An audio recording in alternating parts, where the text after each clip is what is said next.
Bem-vindo a mais um episódio do Intercâmbio Linguístico. Hoje estou aqui com meus amigos, Sérgio e Eduardo, e o tema de hoje é feedback. Nós vamos falar sobre feedback especificamente in writing. Então, uma conversa muito legal, especialmente para você que está começando com suas aulas e quer saber melhor como dar um bom feedback. Bom, vamos conversar com os especialistas, então. Du, deixa eu perguntar para você, começando com você, que é uma pessoa que trabalha muito a questão do writing, né? É, essa terminologia eu já vi na literatura, writing como processo e como produto.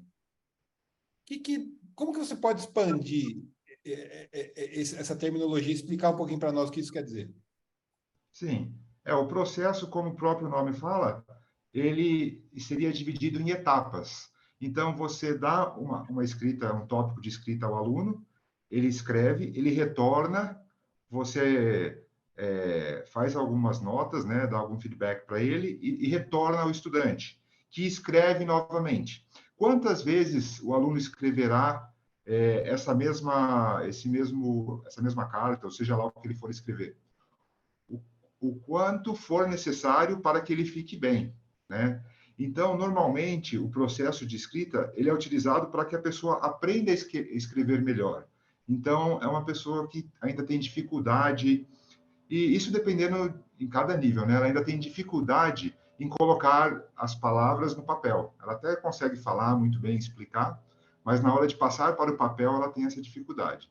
Então, a escrita como processo ajuda a exatamente esse tipo de aluno, esse aluno que está com dificuldade de transmitir as ideias. Agora, como produto, é quando você explica algo específico. Por exemplo, alguém vai prestar o TOEFL, ele tem que escrever um essay. Então, você só vai ensinar para ele como se faz um essay, você vai dar um modelinho para ele, tudo pronto. Ele não tem tanta liberdade no processo, ele vai evoluindo e você vai acompanhando. Como produto, o aluno ele recebe um modelo, um essay, você deve fazer, por exemplo, com 5 parágrafos, aí você tem que dividir assim, assim, assim, a introdução, parágrafo suporte 1, 2, 3 e conclusão, e todos os detalhes. Normalmente a gente usa a escrita como produto em duas situações, quando o aluno já escreve muito bem, ou quando o aluno tem pressa, né? Normalmente, nós sempre temos os alunos que falam, eu quero prestar o TOEFL ou qualquer outro exame, daqui um mês, 2 meses, ele não tem muito tempo para praticar a escrita. Então, a gente passa um modelo, e desse modelo, que é como se fosse um produto, ele vai montar a escrita dele e vai treinar, pode treinar várias vezes, mas seguindo todo um modelo mais fechadinho e com o objetivo de dominar aquele gênero que ele está trabalhando. Uhum. Ah, legal. Ficou bem clara essa diferença, que é produto e o que é processo na questão de escrita, né? Ficou muito claro. Sérgio, quer adicionar algum ponto a isso aqui? Não, não, acho que a explicação tá bem legal, tá perfeita. Tá bem clara, né? Sim. Uhum. Agora, a questão o professor, ele, para guiar o aluno nessa formulação do que seja lá o que ele precisa escrever, precisa dar um feedback eficiente. E na nossa conversa aqui, nós conseguimos dissecar aqui 6 pontos importantes relacionados com feedback. Então, eu gostaria de ouvir vocês, cada um desses 6 pontos aqui, começando, de repente o Sérgio pode começar, que é o conteúdo, e aí nós vamos avançando aqui. O que você pode falar, Sérgio, sobre essa divisão de 6 critérios aqui? Então, Ivan, o que ocorre geralmente é que principalmente da perspectiva do aluno, né, o aluno tende a focar muito na parte da produção linguística, na parte da língua mesmo, gramática, vocabulário, que naturalmente é importante quando você está expressando suas ideias. Só que a gente sempre escreve com um propósito, né? Quando você vai escrever, você sabe qual é o seu propósito, o que você quer atingir com aquilo, para quem que você está escrevendo. Então, quando a gente pensa, por exemplo, em dar feedback, isso até eu já conversei com o Du também várias vezes. Quando eu comecei lá atrás e eu trabalhava com a questão de tentar ajudar os alunos a desenvolverem a parte escrita, eu focava muito na parte de dar feedback só em gramática e vocabulário. Porque basicamente eu via writing como, né, o meu papel como professor era olhar aquele texto que o aluno produziu Pensar, por exemplo, se tinham erros gramaticais, o que poderia ser melhorado com relação à estrutura, da questão lexical.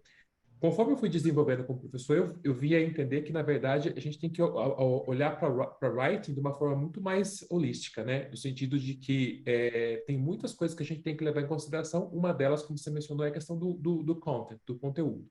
Então, hoje, por exemplo, o que eu vejo é, se o aluno vai produzir alguma coisa, tem sempre, ele está escrevendo para alguém. Então, alguém vai ler aquilo. Então, tem esse propósito, eu tenho que levar em consideração quem que é a gente chama isso em inglês do target reader, né? Quem é a pessoa que vai ler aquilo que eu vou produzir. Então, sempre levar em consideração também que, sendo que eu tenho um target reader e eu tenho algumas, se for pensar na perspectiva do exame, eu tenho alguns pontos a serem incluídos naquele texto, que é o meu conteúdo. Então, isso tem que estar lá. É tão importante quanto a produção linguística do aluno com relação à gramática e vocabulário. Então, essa é o que a gente entende por content, por conteúdo no contexto de escrita. Maravilha. A segunda área aqui de visão seria gramática e estruturas. O que você pode contribuir? Sim, a questão da gramática ela é muito importante. Normalmente, quando nós falamos hoje em dia de cursos de inglês, sempre falam, não, você não precisa focar na gramática, não precisa focar na gramática. O que é verdade, né? Você não precisa ter um curso focado somente na gramática. Mas nós não podemos tirar a importância dela. E quando você está escrevendo, diferente da fala, porque a fala ela é bem informal, seja lá a estrutura que você montar, ela é mais fácil de ser compreendida, porque a pessoa ela pode te perguntar na fala. Se ele não entender uma frase ou você cometer um erro gramatical, ela tem a chance de perguntar para que você esclareça o que foi falado. E a gramática ela garante que a mensagem que você está querendo passar está sendo passada corretamente. E na escrita, o seu leitor ele não tem a oportunidade de te perguntar, caso tenha erros gramaticais, se ele realmente entendeu o que você está falando ou seria outro ponto. Então, o ponto maior da questão gramatical, primeiro para você conseguir ter uma ampla variedade de estruturas que você pode... Quando eu falo gramática aqui, eu estou falando de estruturas, você não tem que decorar o que é uma locução adjetiva, mas você conseguir montar diferentes estruturas. Ao montar diferentes estruturas, a sua escrita ficará mais rica, mais bonita, e você terá certeza de que o leitor entenderá exatamente a mensagem que você está querendo passar. Perfeito. O próximo nível aqui é nível de formalidade, Sérgio. Eu acho que aí a gente volta de novo, né, na questão do leitor, né, do target reader, que é isso que vai definir, por exemplo, o meu nível de formalidade. Eu acho que aí também pode causar uma certa confusão, porque quando a gente pensa em nível de formalidade, muitas vezes as pessoas pensam assim, se eu for escrever para o meu chefe, consequentemente, eu tenho que adotar um nível de formalidade muito alto, que é uma pessoa que está acima de mim hierarquicamente. Mas não necessariamente, porque você pode ter uma relação, por exemplo, até um tanto quanto casual com o seu chefe, o que vai fazer com que você adote um tipo de escrita um pouco mais informal. Então, o que eu falo para os alunos na hora de definir o que vai ser mais formal ou mais informal é distanciamento.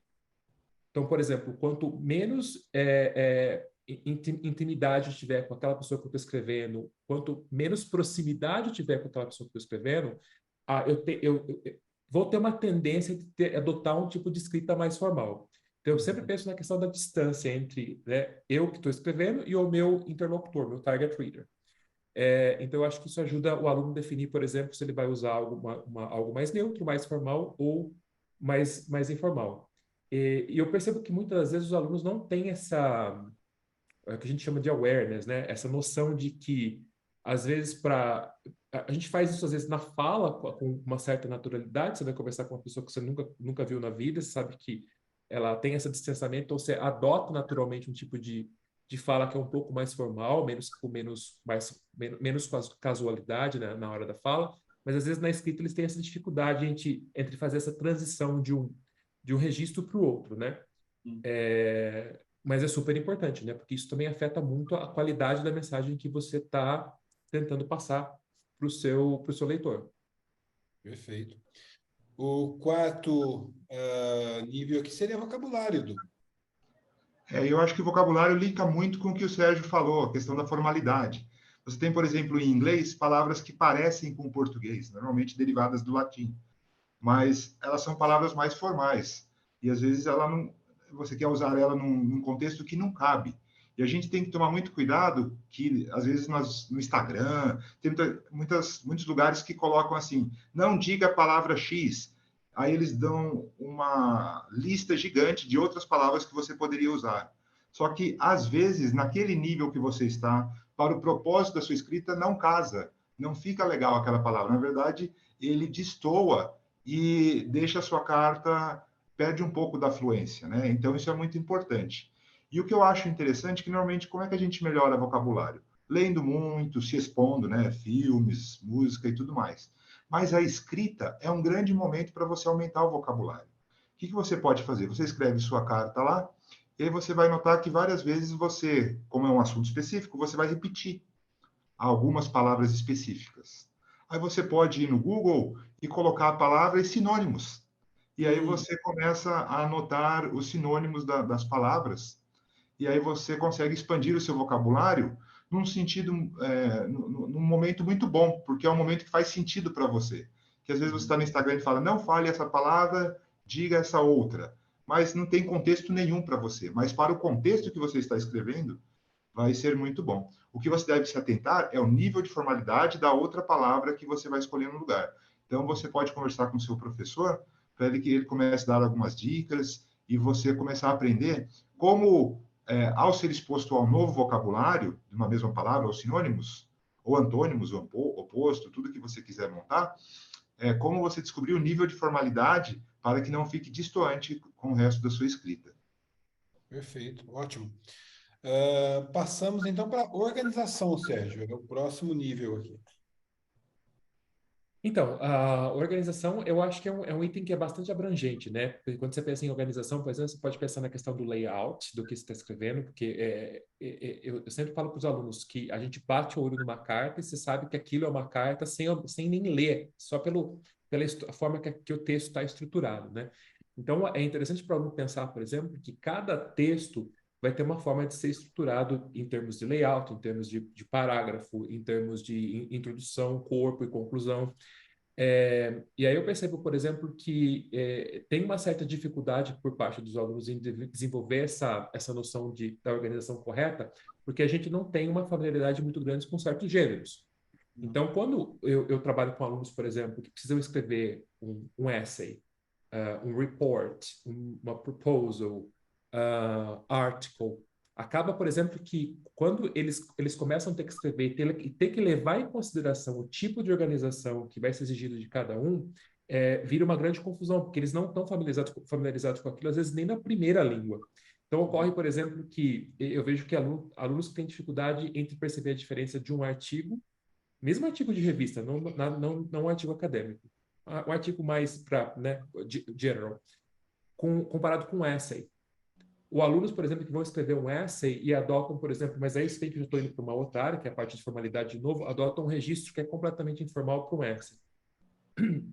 Mas voltando para a organização, então sempre tem essa noção de que cada gênero vai ter um tipo de organização, e eu, como escritor, eu preciso saber qual é o tipo de organização daquele gênero, e o que ele vai exigir em termos de introdução, corpo e conclusão.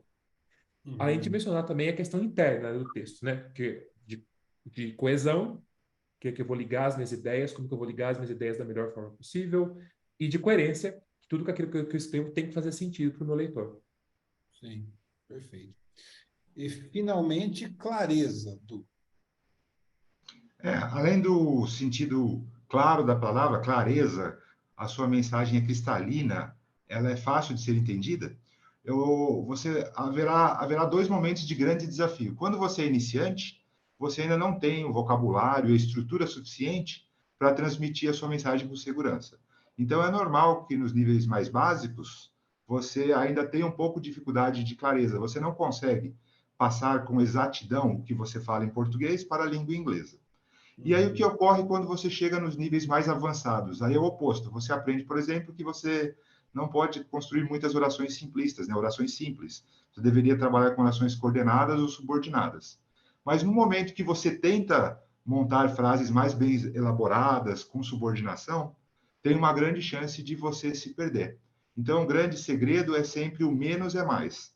tente fazer a subordinação, se você está no nível avançado, mas da maneira mais simples possível, que você estará sendo efetivo, haverá subordinação das sentenças, mas você não perde a sua clareza. Então, o termômetro para o aluno avançado seria, está muito longo, eu estou tendo que colocar muitos detalhes para explicar o que eu quero dizer, a clareza está sendo perdida. Então, esse seria o parâmetro. O menos é mais. Legal. Então, antes da gente passar aqui, vamos fazer um breve um resumo dos tópicos aqui das 6 áreas. Então, a primeira que a gente falou foi conteúdo, segunda, gramática e estrutura, terceiro, nível de formalidade, 4, vocabulário, 5, organização e 6, clareza. Acho que isso dá uma boa ideia de onde nós temos que olhar para, né, buscar oportunidades de feedback, né? Agora, você dá o feedback e pode ser que seu aluno continue não entendendo aquilo, ele continue precisando de ajuda adicional. A pergunta é como trabalhar os pontos que o aluno ainda não aprendeu. Fique à vontade quem quiser responder. Tá, eu acho que aí o professor tem que ser cuidadoso, Ivan, no sentido de que, por exemplo, tem professor que pega o texto do aluno, por exemplo, tem todo esse conhecimento de todas as áreas que eu posso dar feedback e quer trabalhar tudo de uma vez só. Então, assim, é muita coisa para o aluno ter que lidar, ter que digerir, ter que absorver. Então, eu acho assim, a primeira coisa é ser seletivo. Se eu tenho um texto, por exemplo, que está e o que está dificultando a maior dificuldade nesse texto, tá? Na clareza das ideias, então eu posso, por exemplo, focar na parte da coerência e tentar mostrar para o aluno por que o texto é um texto que não está fluindo.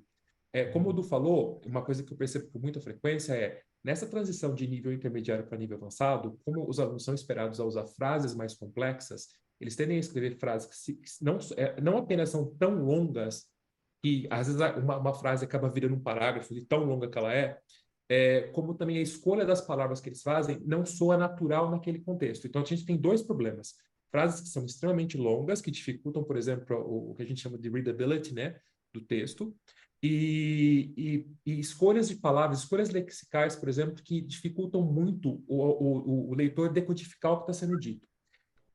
Como tu falou, às vezes menos é mais. Então, por exemplo, o aluno tiver que sacrificar a questão da fluidez do texto para usar algo mais avançado, eu acho uma ideia terrível. Então, é mais fácil, por exemplo, eu usar algo mais simples e garantir que o meu leitor vai poder entender aquilo. Então, imagina nesse contexto, o que eu faria, por exemplo, é focar em ajudar o aluno a entender como ele pode fazer isso de uma maneira mais eficiente. Ao invés, por exemplo, de querer dar um feedback, vai focar em coisas que o aluno nem estudou, porque às vezes o aluno não está, vamos falar assim, linguisticamente preparado para receber um feedback, porque é algo que não faz parte do repertório dele ainda. Eu diria, para fazer um exemplo rápido, a mesma coisa de um aluno tenta, por exemplo, usar certas estruturas no nível pré-intermediário, e eu percebo que o present perfect seria melhor naquela situação, mas de repente o aluno ainda não teve contato com o present perfect. E aí vai adiantar, por exemplo, mencionar que todos aqueles erros poderiam ser consertados através do present perfect, sendo que ainda ele não foi exposto àquilo. Então, acho que nessa parte cabe do professor decidir, né, o que realmente precisa priorizar e o que já faz parte que o aluno está preparado para receber aquela correção. Muito bom, legal. Du, gostaria de adicionar alguma coisa a isso? Como trabalhar os pontos em que o aluno ainda não aprendeu? Sim, o que eu acho importante, tanto os 2 pontos que você mencionou, o que o aluno ainda não aprendeu, ou quando ele repete muitos erros, né? Às vezes, o que ele não aprendeu, você tem que ver o impacto que isso causará. Se, por exemplo, ele acha que está correto e ele vai o tempo todo usar erroneamente aquilo. Acho que você poderia sinalizar para ele, olha, isso aqui não é exatamente a forma como se usa, mas avisá-lo, olha, a forma correta seria essa, porque às vezes ele começa a repetir muitas vezes, né? É recorrente, né? Ele gostou daquela estrutura, ele vai fossilizar aquele erro. Então você pode até falar para ele, olha, isso aqui está errado e o correto seria isso, mas não se preocupe, você não viu isso ainda. Mas às vezes você pode passar uma outra resposta para aquelas coisas que você percebe que o seu aluno ele está usando muito, sabe? Esse seria o primeiro ponto. E o segundo é ver a questão humanística, porque muitos alunos, eles já falam, eu não sei escrever, eu tenho dificuldade com escrita, eu sou muito ruim. Para esses alunos, às vezes, se você coloca todos os detalhes na escrita dele, dos pontos, ele pode se sentir pior ainda e ele fala, tá vendo como eu sou ruim? Nem você, professor, pode falar o contrário, olha o quanto de erros eu tenho aqui. Então, uma outra sugestão que poderia ser feita é você pegar os erros desse aluno e da classe em geral e transformar em um exercício, tipo, ó, gente, o que a gente poderia melhorar aqui? Então, você tira o foco do aluno, você pega a estrutura que ele tem problema, e a classe inteira, e você transforma em exercícios, que aí ele nem vai perceber que você está corrigindo um erro dele, mas indiretamente você o estaria ajudando. E aí você consegue medir esse progresso ou não. Então, seria, ao invés de dizer, ó, novamente você errou, eu acho que é muito pesado você falar para o aluno, ó, é a terceira carta que você escreve e você continua fazendo isso. Que tal você montar exercícios extras ou durante a aula mesmo, e aí pega exatamente esse aluno que tem mais dificuldade e ajuda ele a construir no dia a dia, na sala de aula, que você vai conseguir bons resultados. Sabe uma coisa que eu gosto de fazer também, para adicionar um pouquinho porque o Du falou, uma coisa que eu faço hoje sempre, assim, que eu não deixo de incluir no feedback, é mostrar para o aluno o que foi feito de muito bom, para que ele consiga replicar da próxima vez. Porque muitas das vezes eu percebo que a gente foca, a gente é professor, né? A gente tem aquele olho que você bate o olho no texto e já consegue achar todos os problemas. Mas às vezes acaba que a gente foca muito no que tem que ser melhorado e não mostra o que já está bom. Então, por exemplo, eu tento mostrar para o aluno, tá, isso aqui ficou bem legal você ter usado isso, no sentido de que, encorajando o aluno para da próxima vez que ele escrever um texto, ele continuar usando aquilo. Porque às vezes a gente parte do princípio que o aluno usou aquilo e está num nível que o aluno tem consciência do que ele está fazendo, né? Não necessariamente. Ele pode ter usado aquilo de uma forma, por exemplo, mais instintiva, de uma forma natural, sem ter pensado que eu estou usando isso estrategicamente porque isso vai me ajudar a escrever de forma melhor. Então, eu tento focar não só apenas, que nem, né, o Du mencionou, no que tem que ser melhorado, mas também no que já está legal e deve ser replicado das próximas vezes. Boa. Bom. E o último ponto, Ivan, sobre isso aí, é que às vezes nós também temos clareza, conteúdo, gramática. Normalmente na escrita seria melhor se você pudesse dividir isso. Olha, na escrita que vocês vão me entregar hoje, eu vou focar em preposições, por exemplo. Você vê que o aluno tem muito problema com preposição, uma coisa que tem muito assim, com vocabulário, com a questão da clareza, você trabalhar um ponto. Que às vezes se você passar todos os pontos para o aluno, ele fica meio perdido e ele não tem uma direção. E aí no final ele acaba não melhorando nada. É tanta coisa. Imagine para ele absorver e guardar, né? Sim, muito bem lembrado. À medida que os alunos vão melhorando, é importante dar um feedback positivo do que está acontecendo, né? Então, a próxima pergunta tem a ver com isso. Como que a gente acha esse equilíbrio entre os elogios e os pontos a melhorar?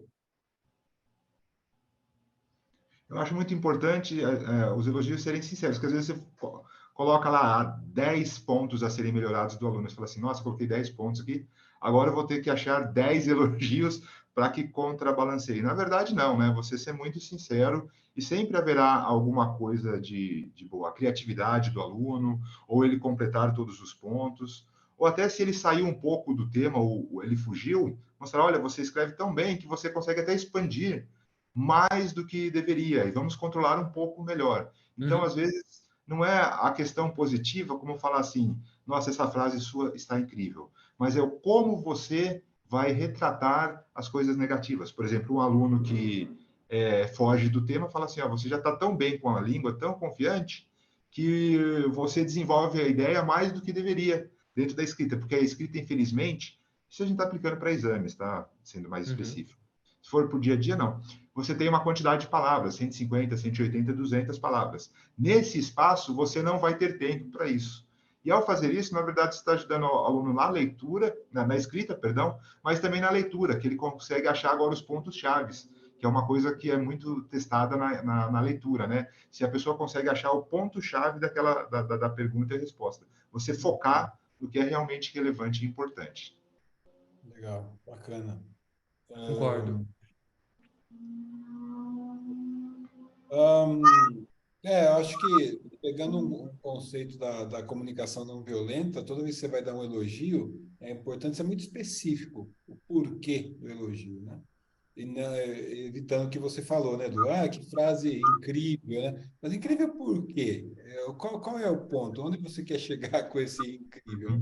Se a gente for muito específico, dividindo as coisas realmente, mostrando como que aquilo ligando até com o progresso do aluno, né? Olha, essa frase está muito boa, porque antigamente você fazia assim, hoje você faz assim, fica muito fácil de ele ver o caminho a seguir do progresso dele, né?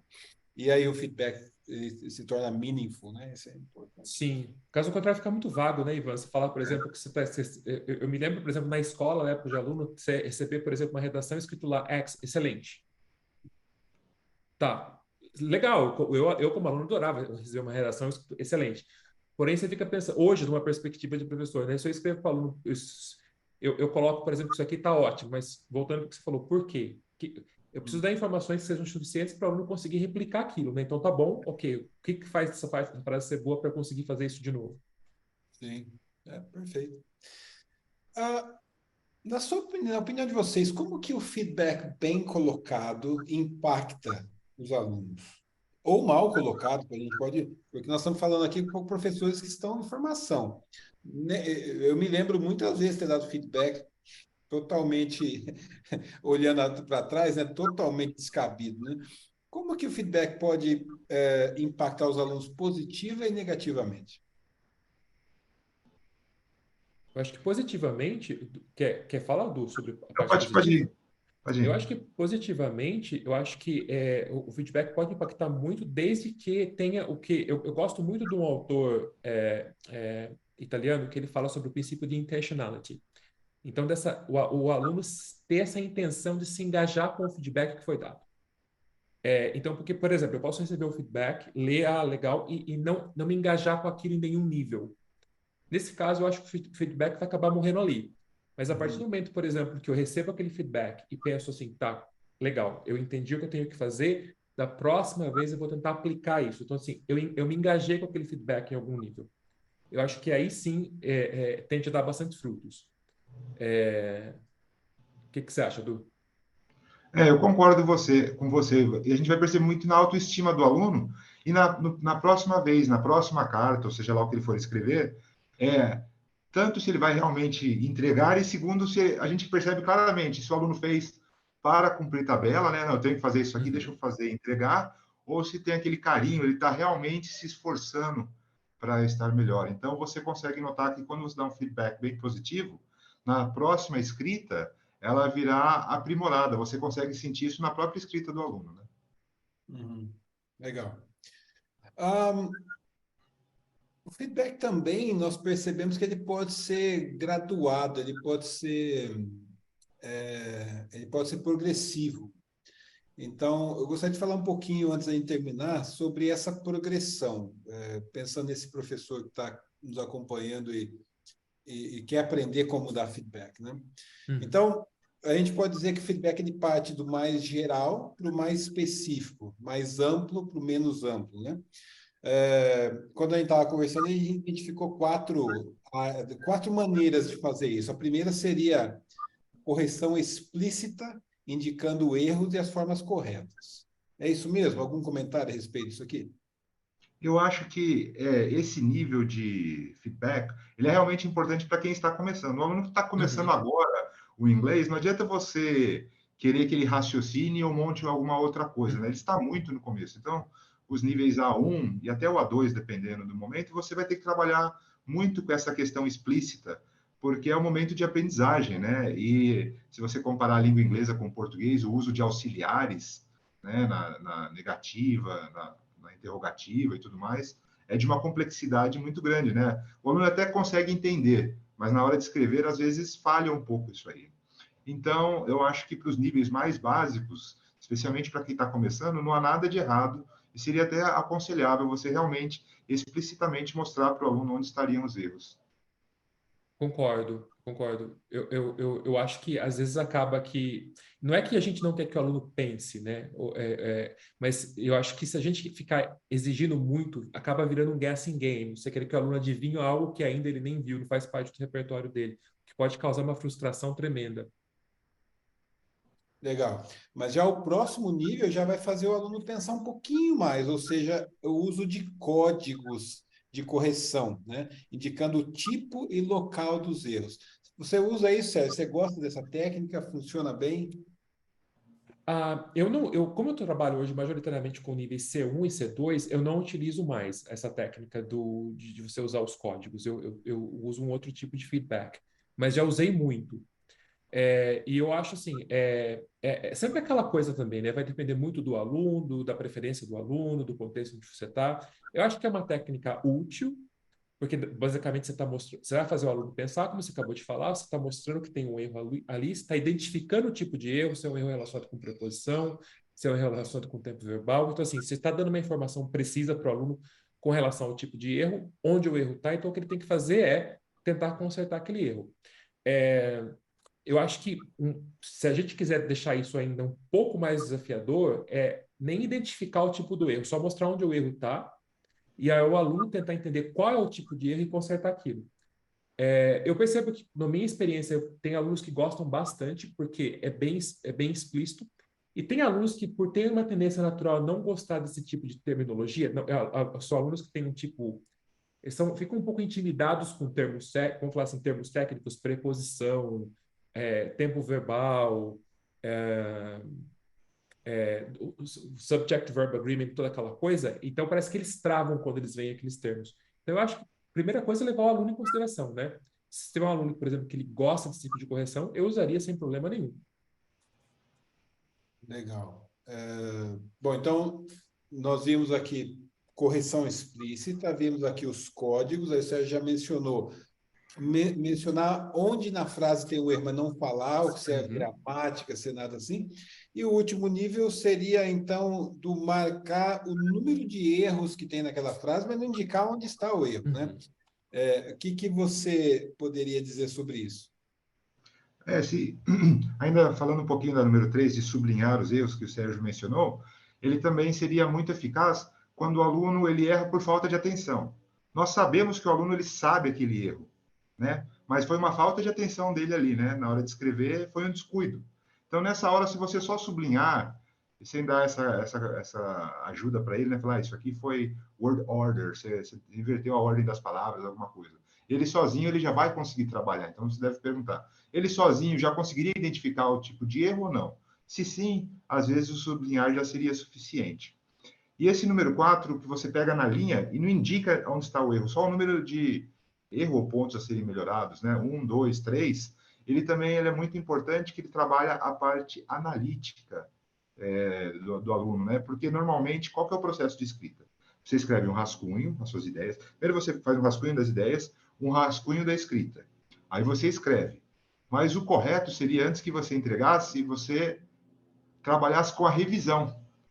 Então, ao ajudar os alunos a somente colocando o número de erros ali, ele vai começar a trabalhar a revisão e vai ficar muito claro para ele como trabalhar isso aí, né? Ele vai desenvolver essa técnica e que vai ajudá-lo pelo processo de escrita para sempre.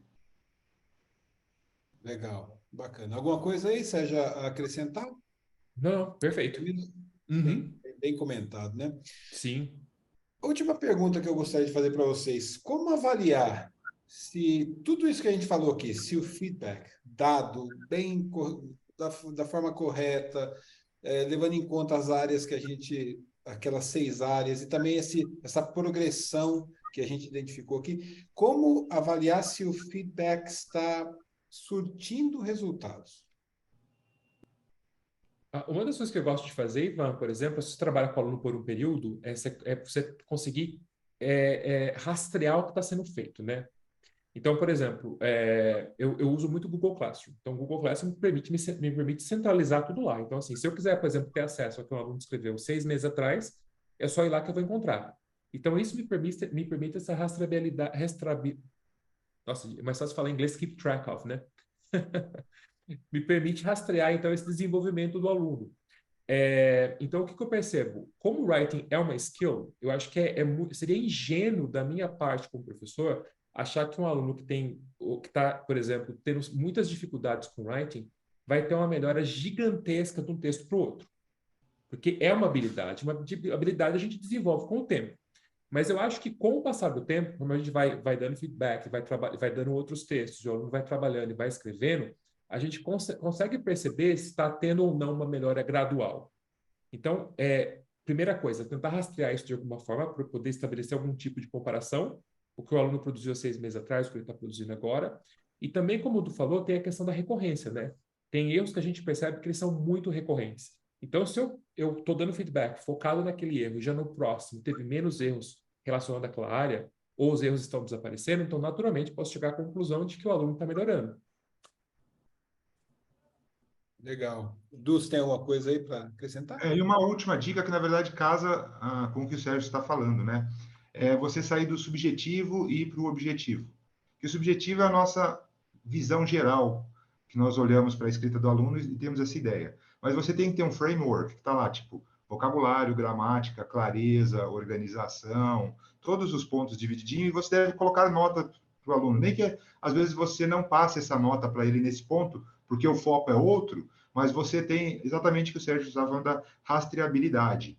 Então, aí você sai do subjetivo e vai para o objetivo. Aí os números vão te dizer o que está acontecendo na escrita do aluno e se há um progresso ou não. Uhum. Perfeito. Então, com isso, nós concluímos esse bate-papo sobre feedback, que eu acho que foi muito interessante para quem está começando a carreira como professor, ou para quem já está na estrada, já faz um tempo, tem muito conteúdo importante. Obrigado aí pela oportunidade dessa conversa e nos vemos novamente em breve. Um abraço aí. Abraço. Abraço.